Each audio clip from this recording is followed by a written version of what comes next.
সবাই কি চলে আসছেন? জি ভাইয়া। জি ভাইয়া। তো এটার জন্য আমি লেখাটা লিখে নিয়েছিলাম, আর এখানে আমি গ্রুপে একটা পোস্ট দেখলাম, মাত্র একজন করলেন। আহ,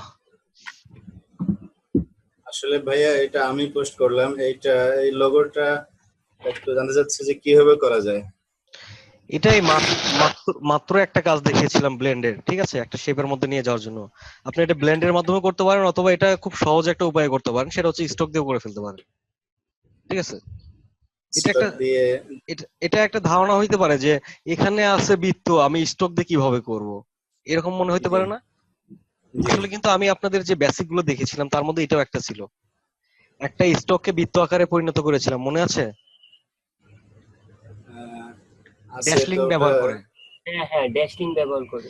তো এখানে আপনার জি ইমেজটা জি অনেক ছোট, বোঝা যাচ্ছে না, শুধু এটুকুই বোঝা যাচ্ছে যে এখানে তিনটা বৃত্ত আছে। তিনটার বৃত্তের মধ্যে তিনটা শেপ তিন দিকে গেছে, যেমন এখানে একটা আছে, এখানে একটা আছে, এখানে জি একটা আছে। এখানে বড় থেকে জি আস্তে আস্তে ছোটর দিকে চলে গেছে।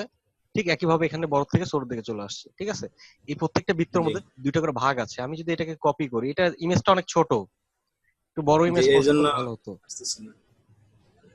আচ্ছা, ছোট হলেও সমস্যা নাই, এখানে দেখে আমরা বুঝতে পারতেছি কোন নিয়মে করা যাবে। আর এখানে জি এটার এই ইমেজের লোগোটা এটা মেইন লোগো না, কারণ এটা একটু মনে হচ্ছে এদিকে একটু চাপ বেশি খেয়ে গেছে, এটা মূলত এরকম রাউন্ড টাইপের হবে, ঠিক আছে। তো এটার জন্য যেটা করবো, প্রথমত আমরা তিনটা বৃত্ত নিতে পারি, জি ঠিক আছে। তো বৃত্ততে আমি একটা কালার দিচ্ছি, এই একটা কালার দিচ্ছি, ঠিক আছে। কালার দেওয়ার পর এটাকে আমি কন্ট্রোল সি কপি করলাম, কন্ট্রোল এফ ফন্ট পেস্ট, আর একটা বৃত্ত করে নিচ্ছি। যেহেতু এটা ছোট, আমি বড় আকার করছি, একটু বড় করে নিচ্ছি। জি।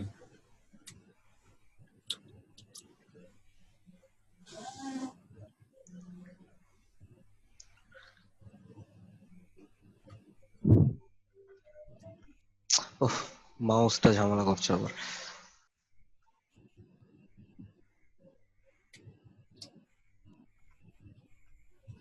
আচ্ছা, control C copy, control F font paste, আবার বড় করে নিচ্ছি। আমি তিনটা বৃত্ত করে নিলাম। তিনটা বৃত্ত করে নেওয়ার পর এখানে একটা জিনিস লক্ষ্য করেন, বৃত্তটার কাটা অংশটুকু কিন্তু এক জায়গায় নেই। এখানে একটা আছে, এখানে একটা আছে, এখানে একটা আছে। তার মানে এখান থেকে কিছুটা দূরত্বে, ঠিক আছে। তো আমি যদি এখান থেকে শুরু করি, যেমন এখানে একটা সি চেপে সিজার টুলের মাধ্যমে কাটলাম এটাকে। তারপর এই জিনিসটা যেটা হচ্ছে, এখানে আমি একটা কাটলাম, এখানে একটা কাটলাম। এবার ওপরেও ঠিক একইভাবে কাটছি সিজার টুলের মাধ্যমে। তো এখন এই জিনিসটা যেটা আছে, যে এই দুইটাকে সিলেক্ট করছি, করে এটাকে আমি এখান থেকে একটু রোটেট করে নিচ্ছি 45। এবার এই দ্বিতীয়টাকে আমি রোটেট করে নিচ্ছি হালকা করে। এবার প্রথমটা যেখানে আছে ঠিক ওখানে রাখছি। এটাও চাইলে একটু এইদিকে রোটেট করে নিতে পারি, ঠিক আছে। তারপর আমরা এটা মিলিয়ে দিব, যেটা হচ্ছে যে এখানে একটা কালার নিয়েছি। এবার এই পাশে একটা কালার আমরা পছন্দ করব, সেটার জন্য আমরা এখান থেকে এই কালারটা সিলেক্ট করলাম। এটা ফিল কালার চলে আসছে, আমরা শিফট এক্স চেপে স্টক করে দিচ্ছি। তো দুইটা কালার আছে, ঠিক আছে। তো জিনিসটা এরকম একটার পর একটা একটা গ্যাপ আছে এরকম। এটাকে একটু আরেকটু রোটেট করে নিচ্ছি, এটাকে জি আরেকটু রোটেট করে নিচ্ছি। তো এবার যেটা হচ্ছে যে আমরা এটাকে সাইজটা একটু বাড়িয়ে দেব। এখানে যেরকম আছে এটাকে একটু মোটা করে দেব, এরকম একটু মোটা করে দিলাম, ঠিক আছে।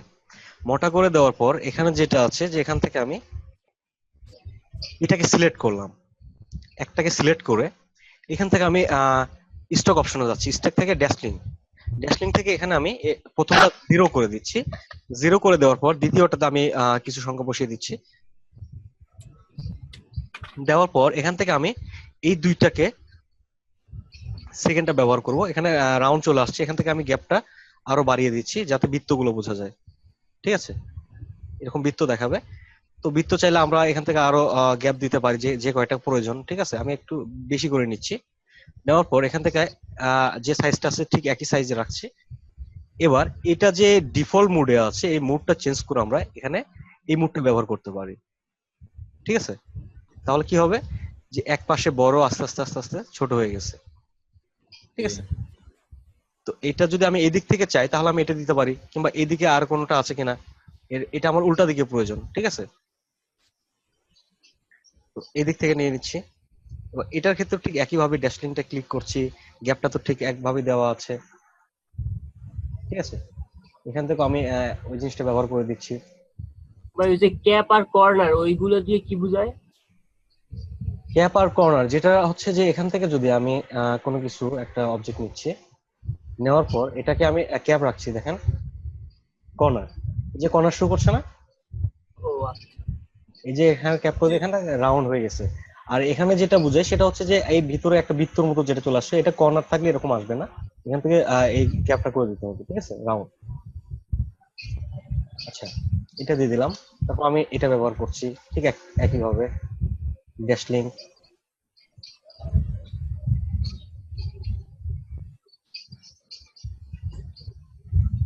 আচ্ছা ভাই আমরা তো এখানে একটা বৃত্ত মানে ক্রিয়েট করে তারপর ওইগুলাকে ছোট ছোট করে দিলেই তো হয়ে যেত। এখানে তো একটা বৃত্ত ক্রিয়েট করলে ওইভাবে হবে না, যেটা হচ্ছে যে এখান থেকে যদি আমি একটা বৃত্ত নিই, যেমন এরকম একটা বৃত্ত নিলাম, একটা বৃত্ত থেকে তো এটা কপি করে তিনটা করা হয়েছে, তারপরে তো কাটা হয়েছে, তাই না? কিংবা আপনি যেটা জি বলতেছেন যে না। একটা তৈরি করে কপি করে দিলে হ্যাঁ, হইতো, এটাই তো। হ্যাঁ, হ্যাঁ। আমি জি এখানে জি জি। আপনাদের যেটা হচ্ছে যে এই জিনিসটা অনেকের মাথায় আসে না, তো আমি যেটা বুঝাচ্ছি সেটা হচ্ছে যে এইভাবে আপনারা করে নিতে পারবেন। তো আপনারা যদি এই অ্যাডভান্স ভাবে আচ্ছা, করতে চান হ্যাঁ, সেইভাবে করতে পারবেন, ঠিক, সমস্যা নাই, ঠিক আছে। ঠিক আছে ভাই। আচ্ছা ভাই। আর যেটা হচ্ছে যে আপনি যেটা বলতে চাচ্ছেন যে এখান থেকে দুইটাকে একসঙ্গে সিলেক্ট করে, যেমন একটা করেছি আমি, একটা তৈরি করলাম, করার পর এটাকে হুম। আমি কপি করছি, control C copy, control F ফন্টে পেস্ট, এখান থেকে আমি ছোট করে নিচ্ছি, এই তো, জি ভাই। কন্ট্রোল সি হ্যাঁ, কপি, কন্ট্রোল এফ ফন্টে পেস্ট। কিন্তু হ্যাঁ, এখান থেকে পরে কিন্তু আবার এটাকে ঘুরাইতে হবে, ঠিক আছে। হ্যাঁ, একটু ঘুরাইতে হবে। এই দুইটাকে সিলেক্ট করে আবার একটু ঘুরে দিচ্ছি। এবার বুঝতে পারছেন তো এই ধরনের কাজ করতে পারবেন না এখন? জি জি জি। জি ভাই। আচ্ছা, আর কোনো সমস্যা আছে? না ভাই, ধন্যবাদ। ওইটার থেকে কিন্তু এটা অনেক কঠিন, ঠিক আছে, ওগুলো কিন্তু সহজ জিনিস। জি, তো ড্যাশটিং এ ওটা কাজ আমার, করার জি বলেন। জি ওটা আমি যে স্কুলে চাকরি করি, স্কুলের লোগো। আচ্ছা, এখন এখান থেকে আমরা একটা গ্রিড টেনেছি, গাইসটা হচ্ছে এখানে ও টপে দিয়েছি, এবার লেফটে একটা দিব, রাইটে একটা দিব, এভাবে আমরা বটমে একটা দিব। এখান থেকে ড্রাগ করছি, বটম সাইডে একটা দিচ্ছি। এবার এখান থেকে আমরা চাইলে কিন্তু এই পাশ থেকে ড্রাগ করে নিতে পারি, এখান থেকে এদিক থেকে নিলাম, ড্রাগ করে এদিক থেকে নিচ্ছি। মানে অনেক সময় মনে হচ্ছে যে আমার এখানে কিছু টুলস রাখছি, এখন এই পাশ থেকে নিতে গেলে আমার টুলস গুলো সরাইতে হচ্ছে, নিতে ঝামেলা মনে হচ্ছে। সেক্ষেত্রে আমরা যেটা করতে পারি, এখান থেকে ড্র্যাগ করা অবস্থায় এখান থেকে কি হরিজন্টালি আসছে না, তো আমরা কিবোর্ড থেকে আলটা চাপলে এই লাইনটা ভার্টিক্যালি শো করবে, তখন আমরা ভার্টিক্যালি নিতে পারবো, ঠিক আছে। হুম। তো আমরা যদি এই পাশ থেকে নিয়েও একই ভাবে কাজ করি, যেখান থেকে হরিজন্টালি ভার্টিক্যালি আসছে, এখন আলটা চাপলে এটা হরিজন্টালি হয়ে যাবে, ঠিক আছে। লাইন আমরা যে কোনো এক পাশ থেকে টানতে পারি, এখান থেকে টানলাম। তো এটা দেওয়ার কারণ হচ্ছে যে আমি এখানে এটার মেজারমেন্ট বের করে নিলাম যে কতটুকু এটা আমি কাজটা করব। এই জন্য প্রথমে যেটা করবো সেটা হচ্ছে যে এখান থেকে আমি একটা রেক্ট্যাঙ্গুলার টুল ব্যবহার করব, এই কর্নার থেকে শুরু করে এই কর্নার পর্যন্ত, কারণ আমার যেহেতু গাইস টানা আছে তাহলে সবগুলো সমান হচ্ছে। এখন আমি এটার একটা হোয়াইট কালার, কিংবা যেহেতু হোয়াইট কালার ডিজাইন আছে, হোয়াইট কালারের উপর হোয়াইট কালার দিলে তো বোঝা যাবে না, আমি একটা অন্য কালার ব্যবহার করি, অন্য একটা কালার নিচ্ছি, এটার স্টোকটা বাড়িয়ে দিচ্ছি আরো। এটা আমরা চাইলে বেশ কয়েকটা উপায়ে করতে পারি, যেটা হচ্ছে এখানে আমরা একটা স্টক দিয়েও করতে পারি, যেটা হচ্ছে যে এখানে আমি যদি দুইটা পার্ট করি তাহলে সহজ হবে, আর যদি একটা স্টক করি এটা আরো সহজ হবে। যেমন একটা স্টককে আরো বেশি মোটা করে নিচ্ছি, এটা যতটুকু মোটা আছে, তো এই জন্য আমাকে কি করতে হবে যে এটার ভিতরে সাইজটা বের করে নিতে হবে, ভিতরের অংশে, যেমন এখান থেকে আমি আরেকটা সাইজ টানছি, ঠিক আছে। তো এবার এখান থেকে আমি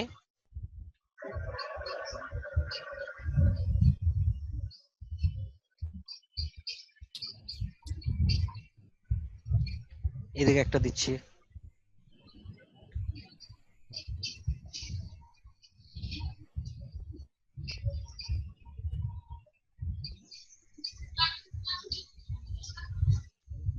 ঠিক আছে। এটা দেওয়ার কারণ হচ্ছে যে এখান থেকে আমি এইটুকুর অর্ধেক অংশ বের করবো, তাহলে আমি একটা স্টক দিয়ে কাজ করতে পারবো। এই অর্ধেক অংশ বের করার জন্য এখান থেকে আমি একটা বক্স নিচ্ছি। বক্স নিয়ে আমরা কাস্টম গ্রিড তৈরি করা শিখছিলাম না, মনে আছে? কাস্টম গাইডস কিভাবে তৈরি করতে হয়, এখান থেকে এখানে একটা লাইন নিলাম, নেওয়ার পর লাইনটাকে সিলেক্ট রেখে কিবোর্ড থেকে Ctrl+5, এখানে একটা কাস্টম গাইডস তৈরি হয়ে গেল, ঠিক আছে? এবার ঠিক একই ভাবে আমরা এখানে একটা গাইডস টানতেছি।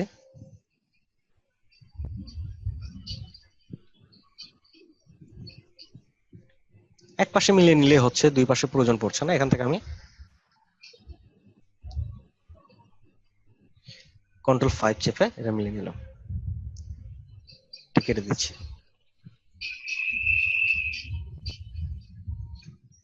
আরেকটা প্রয়োজন আছে, এটা নিচেরটা একটা টানতে পড়বে।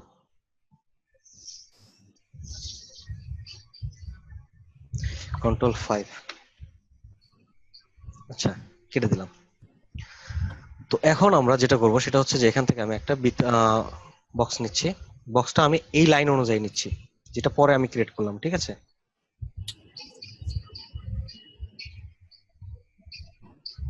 তো এবার আমি দেখেন, এটা স্টকের মাঝের অংশে আছে না, আমার যে এখানে যে সাদা অংশ আছে তার মাঝ অংশে আছে না? জি ভাই। তো এখন আমি এটার একটা কালার দিব। এখান থেকে আমি একটা কালার পছন্দ করতেছি। কি কালার দিব?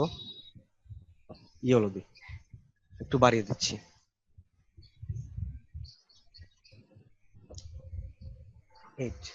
এখানে 8 পিটি করলে দেখা যাচ্ছে যে অনেকটাই আমাদের এই শেপের সঙ্গে মিলছে। এইটাই একটু কম হচ্ছে, আর একটু বাড়িয়ে দিই। 10 পিটি করলে হয়ে যাচ্ছে মোটামুটি, ঠিক আছে? আমরা 10 পিটি করে দিলাম। দেওয়ার পর এখান থেকে আমরা ডিরেক্ট সিলেকশন টুলের মাধ্যমে এই দুইটা অ্যাঙ্কর পয়েন্টকে সিলেক্ট করে এখান থেকে কার্ভ করে দিব, ঠিক আছে? তাহলে প্রথম পার্টটা আমাদের তৈরি হয়ে গেছে। এ পর্যন্ত কি কারো কোনো সমস্যা আছে বুঝতে? না ভাই। আচ্ছা, এখন যেটা হচ্ছে যে আমরা যদি এটাকে এখন দ্বিতীয়টা পেতে চাই, সেক্ষেত্রে কি আবারও এরকম করে গাইডস টেনে তারপরে কাজ করব, নাকি এটাকে কপি করে করা এটাকে যাবে? কপি কপি আচ্ছা, কপি করে শুরু করে আচ্ছা, নিলে হবে। Ctrl+C কপি, Ctrl+F ফন্টে পেস্ট। আমি এখন ছোট করছি, করে স্টক সাইজটা কমিয়ে দিচ্ছি, ঠিক আছে? এটা কি মনে হয় যে আপনার চতুর্দিকে মাপটা ঠিক আছে? জি, ঠিক আছে। কিভাবে বুঝলেন ঠিক আছে? কপি করে নিছি ভাই, উল্টা পাল্টা তো হওয়ার কথা না। কপি করে নিলেই যে সবসময় রেশিও ঠিক থাকবে তা তো না। যেমন এখানে দেখেন, আমি একটা জিনিস বুঝাই, সেটা হচ্ছে যে আমি একটা স্টার টুল নিচ্ছি, তারপর এখান থেকে ধরুন একটা কপি করলাম, Ctrl+C Ctrl+F, ছোট করছি। এটা সেন্টারটা কোথায় দেখেন তো, দুই চতুর্দিকে কি গ্যাপটা এক আছে? না, তাহলে এটার ক্ষেত্রে কেন এক থাকবে? শিফট অল্টার চেপে ছোট করলে মনে হয় সমান শিফট হবে। শিফট আল্টার চেপেই আমি ওটা ছোট করেছি। এর কারণ কি ভাই? কারণ হচ্ছে এটা কিন্তু আমার একটা স্কোয়ার কিংবা একটা রেশিও অনুযায়ী বৃত্ত না, যে সবসময় রেশিও অনুযায়ী ছোট হবে। তো এই জন্য আমাদের যেটা হবে যে এখান থেকে যখন আমরা একটা বৃত্ত নিব, তখন কিন্তু একটা রেশিও অনুযায়ী ছোট হচ্ছে, যে একটা সেন্টার পয়েন্টকে ধরে নিচ্ছে। তো একটা স্টারের সেন্টার পয়েন্ট, আমরা একটা যদি স্টারের সেন্টার পয়েন্ট দেখতে যাই, সেক্ষেত্রে স্টারের সেন্টার পয়েন্টটা কোথায় যাবে? ঠিক আছে, এটা কিন্তু আলাদা ভাবে এটাকে হয় একটা বক্স আকারে বের করতে হবে, নয় একটা বৃত্ত আকারে, তারপর একটা সেন্টার পয়েন্ট পাওয়া যাবে। যেহেতু এটা একটা 5টা পয়েন্ট আছে, এখানে কিন্তু বৃত্ত আকারে মিলবে না এবং বক্স আকারেও মিলবে না, এটা একটা নিয়ম অন্যভাবে চলে আসবে, ঠিক আছে? এই জন্য যেটা আচ্ছা করবো, আচ্ছা, হ্যাঁ হ্যাঁ। এখান থেকে আমরা এটা সিলেক্ট করে ডিলিট করছি। তো এটা সঠিকভাবে পাওয়ার জন্য আমরা যেটা করবো, এখান থেকে এটা সিলেক্ট করে অবজেক্ট থেকে পাথ থেকে এখানে অফসেট পাথ একটা অপশন আছে, ঠিক আছে, যেটা আমি শর্টকাট করে রাখছি। এটা শর্টকাট এখানে দেখে লাভ নেই, কারণ এটা আমার নিজে তৈরি করা শর্টকাট। আর আচ্ছা, আপনাদের যেগুলো দ্রুত কাজ করার জন্য যদি কোনো শর্টকাট তৈরি করতে চান, সেক্ষেত্রে শর্টকাট দেখেছিলাম। শর্টকাট তৈরি করে না দেখেন। ভাইয়া। আচ্ছা, সেটা এডিট মেনু থেকে কিবোর্ড শর্টকাট, ঠিক আছে? কিবোর্ড শর্টকাটে গিয়ে এখানে প্রত্যেকটা শর্টকাট আপনি দেখতে পারবেন। যেমন এখানে সিলেকশন টুলের শর্টকাট কি, ভি। আপনি যদি এখানে চান যে পরিবর্তন করে এটা শর্টকাট এ করে রাখবো, করতে পারবেন। কিংবা এখানে আচ্ছা। আমার টুলস এর শর্টকাট গুলো দেখাচ্ছে, এখানে কিন্তু সব টুলস শো করছে। আর এই যে মেনুগুলো আছে, যদি মেনুগুলো শর্টকাট করতে চাই সেক্ষেত্রে আমি মেনুর মধ্যে যাবো। এখানে কিন্তু আমার নাম দিয়ে একটা শর্টকাট তৈরি করা আছে, মেনু। আচ্ছা। মেনুতে যাওয়ার পর এখানে প্রত্যেকটা মেনু শো করছে, যেমন এখানে ফাইল আছে, এডিট আছে, অবজেক্ট আছে, এখানে যতগুলো মেনু আছে সব এখানে শো করছে। তো এখানে আমি অবজেক্ট মেনুর ভিতরে পাথ অপশনটা আছে, এই যে অবজেক্ট এক্সপ্যান্ড করলাম, পাথটা কোথায় আছে আমরা দেখে নেই, যে পাথে গিয়ে এটা এক্সপ্যান্ড করলাম, করার পর এখানে আমাদের কোনটা প্রয়োজন, অফসেট পাথ। তো অফসেট পাথের এখানে আমি একটা শর্টকাট বসিয়ে দিয়েছি, দেওয়ার পর এখানে ওকে করে সেভ করে ফেলবো। ওকে করার সময় একটা নাম চাবে, আপনারা নাম দিতে পারেন। আমি এখানে সাকিব দিয়েছি, এই জন্য সাকিব নামে আছে। যদি সাকিব নামটা তুলে আমি ডিফল্ট ক্লিক করি, ঠিক আছে, তখন আমি যদি এখান থেকে অবজেক্টে যাই, অবজেক্ট থেকে পাতে যাচ্ছি, পাথ থেকে অফসেট পাথ, এখন কি কোনো মানে শর্টকাট পাওয়া যায়? না। আমি যখন সাকিব দিচ্ছি তখন দেখেন ওখানে কিন্তু শর্টকাট শো করবে, কারণ এটা আমার ওখানে ওই নামেই তৈরি করা আছে। ঠিক আছে। আচ্ছা, এভাবে আপনারা দ্রুত কাজ করার জন্য এই শর্টকাট গুলো তৈরি করে নিতে পারেন। কারণ আচ্ছা। এখন আমি যেটা করব, এখান থেকে ওই পাতে বারবার যাওয়ার চাইতে আমি এটাকে সিলেক্ট করে কিবোর্ড থেকে আমি যে শর্টকাটটা করেছি কন্ট্রোল শিফট আল্টার 9, ঠিক আছে, এখানে সরি এখানে শিফট আল্টার 9 না, কন্ট্রোল শিফট 9 শুধু, ঠিক আছে। এখানে এই যে অফসেট পাথ লেখাটা আসছে, ঠিক আছে। এখান থেকে আমি প্রিভিউ করে অপশনটা দেখতেছি যে অফসেট পাথ কতটুকু প্রয়োজন। এখান থেকে যদি আমি 20 পিক্সেল দিই, এখান থেকে 20 পিক্সেল গ্যাপ হচ্ছে, আমি আরো বাড়িয়ে নিচ্ছি, যদি বাড়িয়ে নেই আরো বাড়তেছে, কিন্তু আমার এটা ভিতরের দিকে প্রয়োজন, সেক্ষেত্রে কমাইতে কি হবে করবো, তাহলে আমি মাইনাসের দিকে যাই। মাইনাস। মাইনাস। মাইনাস যদি 10 দেই, দেখি কতটুকু আসে। মোটামুটি চলে আসছে, কারণ স্টক সাইজটা একটু বেশি আছে, আমি স্টক সাইজটা কমিয়ে দিচ্ছি।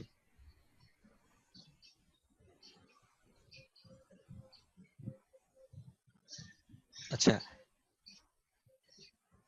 -10 হচ্ছে না, তাহলে আমরা একটু বাড়াই নিতে পারি। সিলেক্ট, প্রিভিউ করে দেখি। হইছে। ওইটা তো স্টক সহ হয়েছে, যখন স্টকটা কমাই নিব তখন তো আর থাকবে না। ঠিক আছে, এখন মোটামুটি ঠিক আছে। 14। এখন আমরা 6 পিটি করে দিই। আচ্ছা, এবার দেখেন চতুর্দিকে কিন্তু গ্যাপটা সমান আছে। এখন আপনি যেভাবে মাপেন চতুর্দিকে গ্যাপটা সমান পাবেন। ঠিক আছে, এটা কিন্তু ওই সেই স্টারের ক্ষেত্রে একই ভাবেই করা যাবে। যে আমি স্টার নিচ্ছি, নাই, এবার দেখেন চতুর্দিকে সমান আছে। ঠিক আছে, কন্ট্রোল হ্যাঁ ভাই, শিফট 9। ঠিক আছে। কন্ট্রোল শিফট 9 এটা সবার জন্য না, এটা তৈরি করে নিতে হবে। আপনার জন্য এটা। আপনারাও চাইলে ওই শর্টকাটে দিয়ে সেট করে রাখতে পারেন, সমস্যা না। আমি এই শর্টকাটটা দিই বেশিরভাগ, আচ্ছা ভাই। কারণ ইলাস্ট্রেটরের অনেকগুলো শর্টকাট আছে, আপনি যেটা দিয়ে শর্টকাট তৈরি করতে যাবেন দেখবেন যে ওই নামে একটা শর্টকাট করা আছে অলরেডি। ঠিক আছে, তো কন্ট্রোল শিফট 9 এই শর্টকাটটা ফাঁকা থাকে, এই জন্য আমি এটা দিয়ে করছি। ভাই আমরা যখন শর্টকাট ক্রিয়েট করব তখন যদি অলরেডি ওই নামে কোনোটা যদি থাকে ওইটা কি শো করবে যে এটা অলরেডি আছে? হ্যাঁ, ওখানে একটা ইয়েলো কালার ইনফরমেশন আসবে, আসার পর ওখানে দেখাবে যে এই নামে আছে, আপনি কি এটাকে রিপ্লেস করতে চান কিনা। রিপ্লেস করতে যদি আচ্ছা চান আচ্ছা, তাহলে ওকে দিবেন, আর যদি না চান তাহলে ওইটা শর্টকাট চেঞ্জ করে অন্য একটা শর্টকাট দিবেন। ঠিক আছে ভাই। আচ্ছা, এটা নিলাম, নেওয়ার পর এখানে আমরা এই যে ভিতরের অংশে আরেকটা প্রয়োজন, সেক্ষেত্রে আবারও নিচ্ছি, অর্ধেক অংশে যাচ্ছি। ঠিক আছে, যেহেতু আমার লেখাটা এদিক দিয়ে আসবে, এ পর্যন্ত গেলাম, যাওয়ার পর আমি ওকে দিচ্ছি। দেওয়ার পর এবার আমি এখান থেকে সি চেপে এই পর্যন্ত, সি চাপার আগে এখান থেকে আমি একটা গাইডস টেনে মাপটা ঠিক করে নিতে পারি দুই পাশে কাটার জন্য। আর নিচের অংশটা ডিলিট করে দিচ্ছি, আমার এটুকু লেখার জন্য প্রয়োজন। ঠিক আছে, তো এখানে লিখবো কি দিয়ে,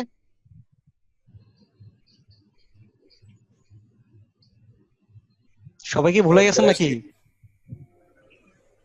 ব্রাশ দিয়ে লেখা যাবে। ভাই ওই যে পাথে এটা দিয়ে লিখবো, এই আপনার পেন টুল, পেন টুল থেকে টাইপ অফ পেন টুল একটা আছে ভাই, ও টাইপ অফ টাইপ টুল থেকে পাতে। টাইপ 1 এ পার্ট টুল, ঠিক আছে। আচ্ছা, টাইপ 1 এ পার্ট টুলটা আমরা ব্যবহার করবো এখান থেকে। টাইপ 1 এ পার্ট টুলটা নিলে হবে, অথবা এখানে শুধু টাইপ টুলটা নিলেও এখানে গেলে ওই পার্ট টুলের কাজটাই করবে, ঠিক আছে। এখানে আমরা স্টার্ট পয়েন্টে ক্লিক করছি, ক্লিক করে দেখেন ইন পয়েন্ট পর্যন্ত অটোমেটিক শো করছে। তো এখন আমি এটা আমার সুবিধার্থে এখানে লিখে রাখছিলাম, এখান থেকে আমি কপি করে নিচ্ছি, কন্ট্রোল সি কপি। এবার এখানে এসে সিলেক্ট করলাম, কন্ট্রোল এ চেপে অল সিলেক্ট করে নিচ্ছি, এখান থেকে ব্যাক স্পেস চেপে ডিলিট করে দিলাম, এবার কন্ট্রোল ভি চেপে আমার এই লেখাটা পেস্ট করে দিলাম, ঠিক আছে। তো এবার আমি এখানে যেটা করব যে এই 3টা পয়েন্ট আছে, স্টার্ট পয়েন্ট, এটা স্টার্ট পয়েন্টে রাখছি, ইন পয়েন্ট যেটা এটা ড্র্যাগ করে ইন পয়েন্টে রাখছি, এবং সেন্টার পয়েন্ট যেটা সেটা সেন্টার পয়েন্টে আছে, ঠিক আছে। এবার এই টেক্সটটাকে সিলেক্ট করে এখান থেকে আমি টেক্সট অপশনে যাব, এখান থেকে প্যারাগ্রাফ, প্যারাগ্রাফ থেকে যে দ্বিতীয় অ্যালাইন যে অপশনটা আছে অ্যালাইন টু সেন্টার করে দিচ্ছি, তাহলে আমার লেখাটা সেন্টারে চলে আসছে।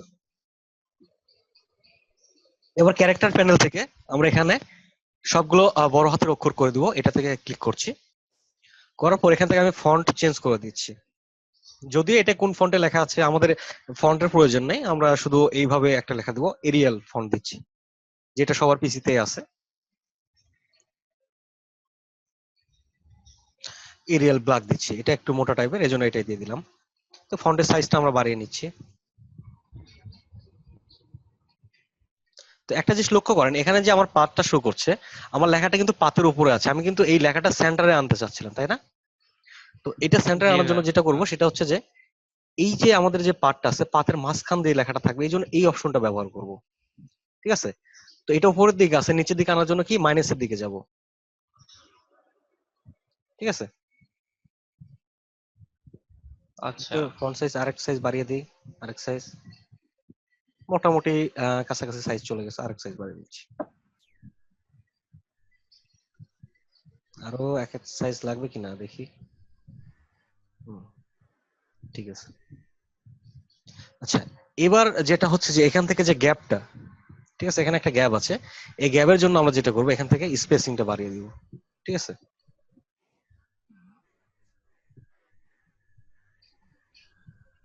ওরা কি এই ফন্টটাই ব্যবহার করছে নাকি? না, এই ফন্ট না, মনে হচ্ছে যে না না, ওদের জিটা একটু আলাদা। মোটামুটি ও হ্যাঁ। মিলে গেছে অনেকটাই, ঠিক আছে, যেহেতু ফন্টটা কাছাকাছি, সিমিলার ফন্ট, জি। মিলে গেছে। আচ্ছা, এবার আমরা এটার কালারটা পরিবর্তন করে দিই, কালার পরিবর্তন করার জন্য এখান থেকে কালারে যাচ্ছি, হোয়াইট কালার করে দিচ্ছি, ঠিক আছে, দিয়ে দিলাম। তারপর এইটা মানে এই যে আলোর রশ্মিগুলো দেখা যাচ্ছে, এটা তৈরি করতে কি কারো কোনো সমস্যা আছে? এটা মানে একটা জিনিসকে খুব সহজ ভাবে দেখার চেষ্টা করবেন যে আমাদের বেসিকের মধ্যে কোন জিনিসটার মাধ্যমে এটা খুব সহজেই করা যায়, ঠিক আছে। লাইন টেনে টেনে ভাই স্ট্রোকটা যদি বাড়িয়ে দিই লাইন টেনে তারপরে। টেনে আমি লাইন টানলাম, ঠিক আছে, এখানে লাইন সেগমেন্ট টুলের মাধ্যমে লাইন টানলাম, কিন্তু হ্যাঁ। প্রত্যেকটা লাইন কি আমার সমান মাপে হবে? এখানে কিন্তু এইটা এইটা সমান মাপে আছে, এটা আছে সমান মাপে, আর এখানে কয়েকটা কয়েকটা মানে এই বড়গুলো একটা সমান মাপে আছে, ছোটগুলো সমান মাপে আছে, দুইটা মাপ ছোটগুলা আলাদা আছে, হ্যাঁ। ঠিক আছে। তো এই জন্য আমি যদি এটা প্রত্যেকটা টানি অনেক সময় বাঁকাতারা হয়ে যেতে পারে, ওটা হ্যাঁ। প্রফেশনালি মনে হবে না, ঠিক আছে। তো এই জন্য আমরা যেটা করবো এখান থেকে প্রথমে এখানে একটা সুবিধা আছে, তারা বৃত্ত ক্রিয়েট করে দিছে এই জায়গায়, ঠিক আছে। আমরা এখান থেকে বৃত্তটা নেওয়ার চেষ্টা করব, বৃত্তটা আমরা টপ সাইডটা দেখিয়ে দিচ্ছি। এবার আমরা এখান থেকে এই পাশে যতটুকু টাচ লাগে ততটুকু এসে ছেড়ে দিচ্ছি। এবার এই অংশে ঠিক একইভাবে আমি নিচেরটাও নিতে পারি, তো নিচেরটা নেওয়ার প্রয়োজন হচ্ছে না, কারণ এখান থেকে যদি আমি কোনো ইলিপস টুলের মাধ্যমে এখান থেকে শিপ চেপে ড্রাগ শুরু করি তাহলে কি হবে, এক কর্নার থেকে আসছে, বৃত্তটা যখন মিলে যাবে তখন আমি বুঝতে পারবো যে কতটুকু প্রয়োজন, তাহলে আমার এতটুকু হলেই হচ্ছে, ঠিক আছে। হুম। এখন একটু ছোট করে নেই, যেহেতু এটা স্টকে বাড়ানো আছে, স্টকের কালারটা আমি চেঞ্জ করে রেড কালার করে দিচ্ছি, 3BT করে দিলাম। তাহলে আমরা সবগুলো 3BT তে করবো, কারণ এটা স্টকের উইথ তো সবগুলো একই আছে, তাই না? জি। তো এখন জি একটা ভাই। সুবিধা হচ্ছে লাইন সেগমেন্ট টুল ব্যবহার করছি, যেটা হচ্ছে এখান থেকে একটা লাইন নিলাম, এ পর্যন্ত ব্যবহার করলাম, অথবা দুই পাশে যদি সমান চাই সেক্ষেত্রে আমি এক পাশে নিচ্ছি, ঠিক আছে, এক পাশে লাইন নিলাম। নেওয়ার পরে এই যে কিছুক্ষণ আগে একটা প্রশ্ন করেছিলেন যে কার্ভ অংশটা কি জন্য ব্যবহার হয় স্টকে, এখানে দেখেন এটা কিন্তু মানে লম্বা দিকে কাটার মতো আছে, ঠিক আছে, কর্নার দেখা যাচ্ছে। এটা যদি রাউন্ড টাইপের করতে চাই, কার্ভ টাইপের, এই জন্য স্টকে যাবো, স্টক থেকে এখানে কার্ভ করে দিতে পারবো। ঠিক আছে, এখন ঠিক আছে। হুম। তো এবার এটা আমি সেন্টার পয়েন্টটা বের করে নিব। সেন্টার পয়েন্ট বের করার জন্য এখান থেকে আমি গ্রিড টেনে অনেক সময় দেখা যাচ্ছে এখানে কম বেশি হয়ে যেতে, মানে আমি কাস্টম গ্রিড তৈরি করতে পারি। এটা কাস্টম গ্রিড তৈরি করে নিচ্ছি।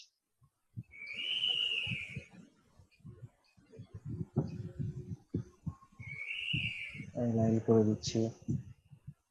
আপনাদের অ্যালাইন নিয়ে ক্লাস নেওয়া হয়েছিল না? মানে বোঝানো হয়েছিল ভাইয়া, হ্যাঁ। হ্যাঁ। আচ্ছা, এবার আমি এইটাকে সিলেক্ট করে রোটেট টুল নিচ্ছি। রোটেট টুল নিয়ে এখানে যদি ক্লিক করি তাহলে কি হবে, আমার এই অবজেক্টের মধ্যবিন্দু কি এটা হবে না? হ্যাঁ জি জি। আচ্ছা, ক্লিক করছি আল্টার চেপ। এখান থেকে আমি দেখবো কতটুকু দূরত্বে আমার দ্বিতীয়টা আছে। এখানে সম্ভবত 45 ডিগ্রি কিংবা 30 আছে। ঠিক আছে, কপি করে নিচ্ছি। তারপর 30 পরপর একটা যাবে। ঠিক আছে, ঠিক আছে না? তো হুম। এবার একটা হয়ে গেল, একটা মাপ সবগুলো সমান হয়ে গেছে। ঠিক আছে, তো তারপর যেটা আছে এটা, এখান থেকে আমি একটাকে কপি করছি। 30 ডিগ্রি দিয়েছিলাম, তার এটা অর্ধেক অংশ আছে, তাহলে কত, 15। পারো। 15, ঠিক আছে, 15টা প্রিভিউ করে দিচ্ছি, কপি। এখান থেকে মনে হচ্ছে যে এটা একটু বড় আছে, আমি একটাকে বড় করে নিচ্ছি। ঠিক আছে, একটু বড় করে নিয়ে এটা মিলিয়ে নিচ্ছি। আচ্ছা, এবার এটাকে আমি সিলেক্ট করে আবারও 30 ডিগ্রি দিব, কারণ 30 ডিগ্রি কি জন্য দিব, এখান থেকে একটার পর পর একটার যেতে পর হবে। আছে।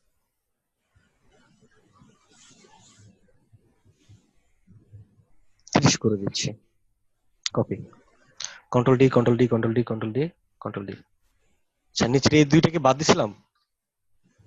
আচ্ছা, সমস্যা নাই ওটা। হ্যাঁ, নিচে নিচে এগুলো বাদ হয়ে হ্যাঁ গেছে। আচ্ছা, ওইটাও সমস্যা নাই, ওইটাও করে দিচ্ছি। আর যেগুলো প্রয়োজন না এগুলো ডিলিট করে দিচ্ছি। এটাকে সিলেক্ট করলাম, এটাকে সিলেক্ট করে আবার 30 ডিগ্রি দিলেই নিচেগুলো মিলে যাবে নাকি?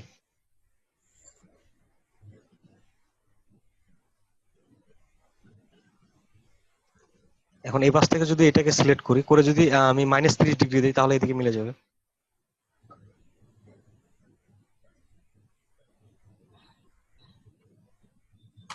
সামনে শুধু একটা মাইনাস বসাই দেবো।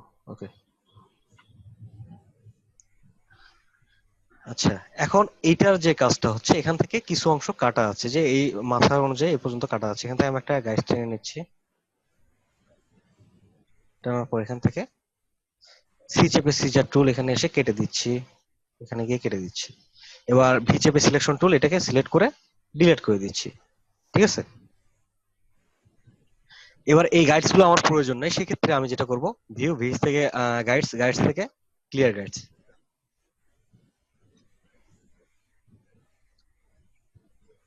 এবার মোমবাতিটা তৈরি করার জন্য আমরা এখান থেকে রেক্ট্যাঙ্গুলার টুল নিচ্ছি, ড্রাগ করছি একটা কালার, তারপর এখান থেকে নিয়ে নিচ্ছি,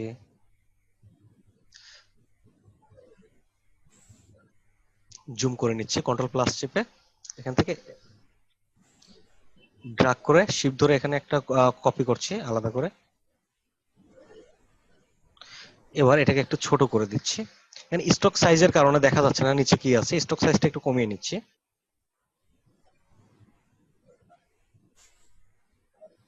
এখন এই অংশটুকু একটু কার্ভ আছে, এখান থেকে আমি দুইটা অ্যাঙ্কর পয়েন্ট সিলেক্ট করে কার্ভ করে দিতে পারি।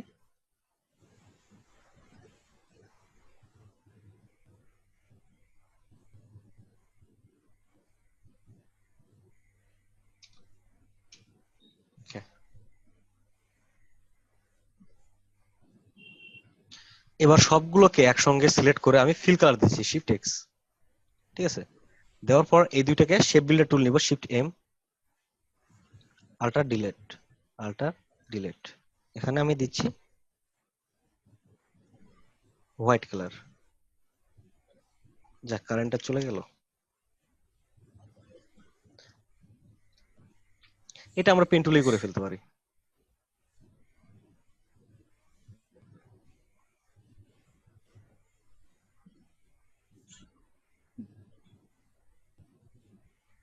আমরা একটা পাস তৈরি করে ফেললাম, এটাকে শুধু কপি করে রিফ্লেক্ট টুল ব্যবহার করছি এখান থেকে, আলটা চেপে ক্লিক, এখান থেকে ভার্টিক্যালি কপি। এবার দুইটাকে সিলেক্ট করে জয়েন।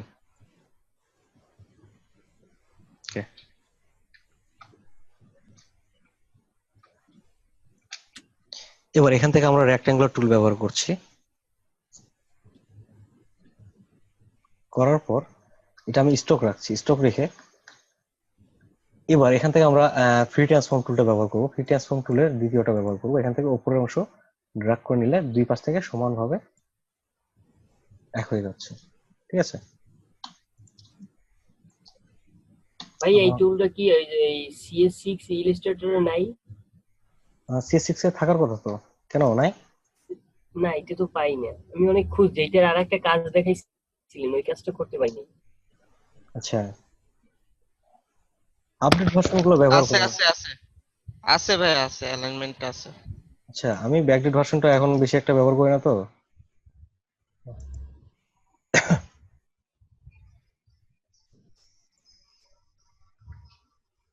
এখন এখানে যেটা হচ্ছে যে এখানে বক্স নিচ্ছি, একটু জুম করে নেই, কাজ করতে সুবিধা হবে। আল্টার চেপে কপি করছি, আল্টার চেপে কপি, আল্টার চেপে কপি করে নিচ্ছি। এবার সবগুলোকে একসঙ্গে সিলেক্ট করে ফিল কালার করে দিচ্ছি, শিফট এক্স। এবার শিফট এম চেপে শেপ বিল্ডার টুল, আল্টার চেপে ডিলেট, ডিলেট, ডিলেট।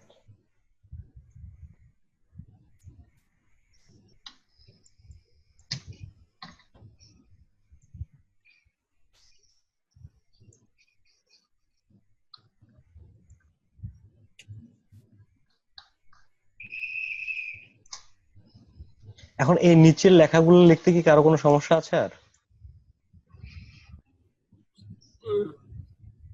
না ভাইয়া। আচ্ছা, এগুলোকে এখন হোয়াইট কালার করে দিই, কারণ যেহেতু আমাদের কাজ মোটামুটি এগুলো হয়ে গেছে। এখানে একটা বক্স নিচ্ছি,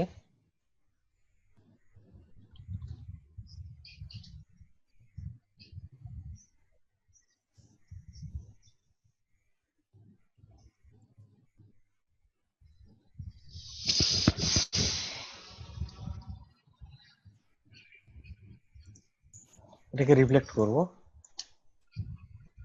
ও চেপে এখান থেকে সেন্টার পয়েন্টার নিয়ে নিচ্ছি, আল্টার চেপে ক্লিক, কপি, এই পাশে চলে আসছে।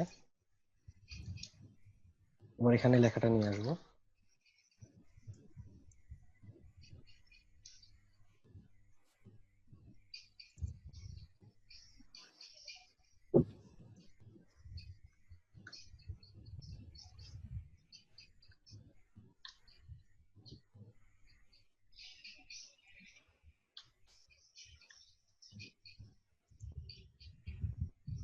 EDL black or caps, colour একটু পরিবর্তন করে দেখা যাচ্ছে না।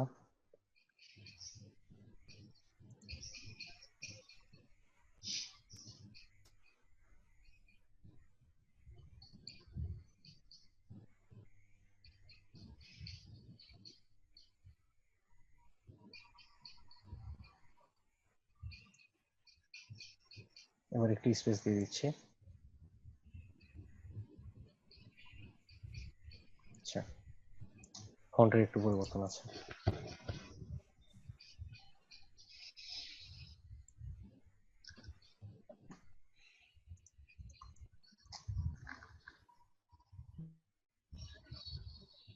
এখান থেকে আমি সিলেক্ট করে নিয়ে সাইজটা কমিয়ে দিচ্ছি।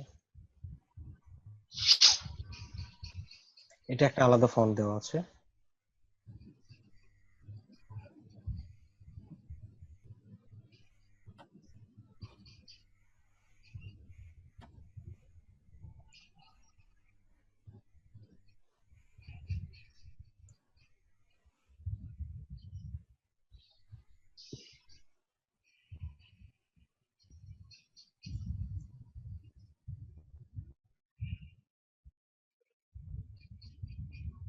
ফন্টটা একটু লম্বা টাইপের করার জন্য এখান থেকে আমরা একটু বাড়িয়ে দিতে পারি।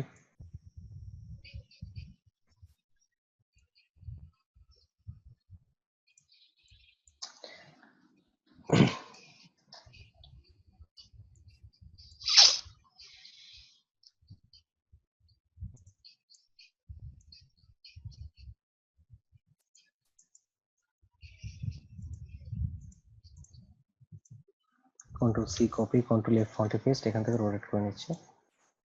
দুইটাকে সিলেক্ট করে এটাকে এক্সপান্ড করে নিলাম শর্টকাটে।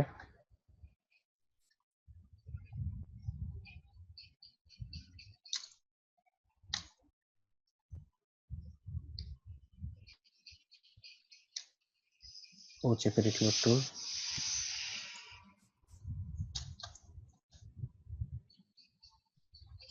ক্লিক, ওকে।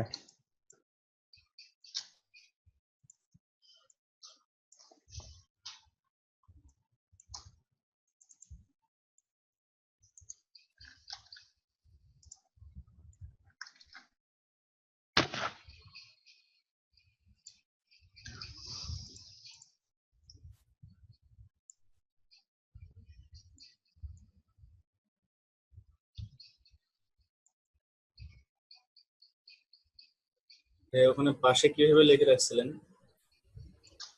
টাইপ টুলের মাধ্যমে এখানে লিখে রাখছি। ও আচ্ছা, ঠিক আছে, যেহেতু আপনাদের ক্লাসটা রেকর্ড হওয়ার সময় একটু সময় নিচ্ছিল, এই জন্য সময়টা নষ্ট না করে আপনাদের দেখানোর জন্য এটা আগে লিখে রাখছিলাম। আচ্ছা ভাইয়া, ধন্যবাদ।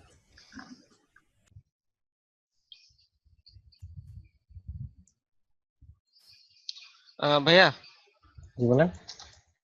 এইগুলা মোটামুটি আর লেখালেখি এগুলো পারা যাবে। এইখানে ভাই যে নিচের দিকে যে দুইটা আপনি দেখেন যে দুইটা গ্যাপ আছে, আহ 2 নাম্বার স্টকে মনে হয়। হ্যাঁ, এই কিভাবে? আচ্ছা, এখান থেকে যখন এগুলো স্টক গুলো আমরা ভেঙে ফেলবো তখন একটা ফিল আকারে চলে আসবে। ঠিক আছে, সবগুলো স্টককে সিলেক্ট করে এক্সপান্ড করে নিচ্ছি। এক্সপান্ড অ্যাপিয়ারেন্স, এখান থেকে আবারও এক্সপান্ড, স্টক ফিল সব ভেঙে ফেলছি। ঠিক আছে, আচ্ছা ভাইয়া, এক্সপান এপিরিয়েন্স এটা আমি বুঝি না, একটু বুঝাই দেবেন? এক্সপান্ড অ্যাপিয়ারেন্সটা হচ্ছে যখন আমার অবজেক্টে কোনো ইফেক্ট ব্যবহার হবে তখন সেটা এক্সপান্ড অ্যাপিয়ারেন্স শো করবে, আর যদি কোনো ইফেক্ট ব্যবহার না হয় তাহলে সেক্ষেত্রে আমার ওখানে এক্সপান্ড শো করবে। ইফেক্ট বলতে? আমি একটা স্টক দিয়ে কিছুক্ষণ আগে দেখিয়েছিলাম, মনে আছে? এটা ডিফল্ট স্টক। ঠিক আছে, জি। আর এখন এখানে আমি এই স্টকটা একটু মডিফাই করে এখান থেকে একটা ইফেক্ট ফেললাম। এখন এই যে ডিফল্ট যেটা আছে এটা সিলেক্ট করে যখন আমি অবজেক্ট থেকে এখানে যান, দেখেন কি আসতেছে, শুধু এক্সপান্ড, অ্যাপিয়ারেন্সটা হাইড জি। হয়ে আছে। আবার যখন আমি এটা সিলেক্ট করে এখানে যাচ্ছি তখন কি এক্সপান্ড অ্যাপিয়ারেন্স, শুধু এক্সপান্ডটা হাইড হয়ে আছে। বুঝতে পারছেন? আচ্ছা, আচ্ছা। কি হলো, আমরা কি এটাকে ডিলিট করছিলাম নাকি? এখানে একটা লিখছিলাম তো। আচ্ছা যাই হোক, এখান থেকে যখন এটা চলে আসলো, আসার পর তারপর এখানে দেখেন যে এটা ফিল আকারে চলে আসছে। যখন এটা ভেঙে ফেলছি তখন ফিল না। এখান থেকে আমরা হ্যাঁ, একটা বক্স তৈরি করবো একটা কর্নার থেকে। এই কর্নার থেকে একটা বক্স নিচ্ছি শিফট ধরে সমানভাবে এই কর্নার পর্যন্ত। তাহলে কি আসছে, এখান থেকে একটা গ্যাপ দিব। যেমন এখান থেকে আমি গ্যাপ দিচ্ছি কন্ট্রোল, আমি যে শর্টকাটটা তৈরি করছি অফসেট পাথের জন্য 5 পিক্সেল দিচ্ছি। ঠিক আছে, 5 পিক্সেল দেওয়ার পর এখানে ওকে দিচ্ছি।